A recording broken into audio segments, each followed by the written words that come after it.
मातृभूमि न्यूज, मातृभूमि की आवाज, मातृभूमि के लिए। વેલંજા ખાતે આવેલ હરિદર્શન સોસાયટી વિભાગ ઈ ખાતે ગણપતિ પંડાલમાં સત્યનારાયણની કથાનું આયોજન કરવામાં આવ્યું। શ્રીજીના આગમન બાદ શહેરમાં ઠેર ઠેર અલગ કાર્યક્રમોની હારમાળા જોવા મળતી આવતી હોય છે।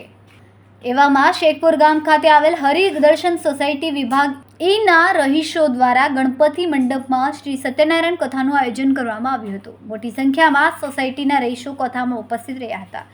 સાથે સાથે મહાઆરતીનું પણ આયોજન કરવામાં આવે તેમજ દરરોજ રાસ ગરબા તેમજ અલગ અલગ કાર્યક્રમનું આયોજન કરવામાં આવતું હોય છે। ત્યારે હરિદર્શન સોસાયટી વિભાગ ઈમાં રાજપીઠવા તેમજ ઈ વિભાગના મિત્રો દ્વારા દર વર્ષની જેમ આ વર્ષે પણ ગણપતિ મહોત્સવનું આયોજન કરવામાં આવ્યું હતું।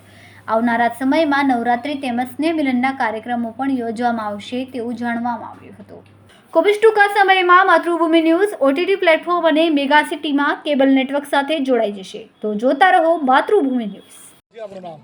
મારું નામ છે રાજ પીઠવા અને હાલ અત્યારે હરિદર્શન સોસાયટી ઈ વિભાગની અંદર ગણેશ મહોત્સવનું આયોજન થઈ રહ્યું છે। ત્યાં આજે સત્યનારાયણ ભગવાનની કથા તેમજ ગણેશ મહોત્સવનું આયોજન કરીએ છીએ, જ્યારે તમામ શેરીના તમામ લોકો ભેગા થઈ અને 18 વર્ણના લોકો અહીંયા છે અને તમામ લોકો ભેગા થઈ અને ગણપતિ બાપાનું સુંદર આયોજન કરે છે। દર વર્ષની જેમ આ વર્ષે પણ થઈ રહ્યું છે અને આવનારા સમયમાં હજુ પણ ઘણા આયોજન થાય એવી તમામ લોકોની આશા છે।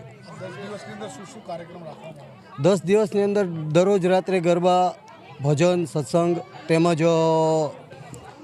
સત્યનારાયણ ભગવાનની કથા તેમજ અલગ અલગ લોકોને જે કાંઈ ગમતા હોય નાટક રૂપાંતરના પ્રોગ્રામો પણ કરવામાં આવે છે।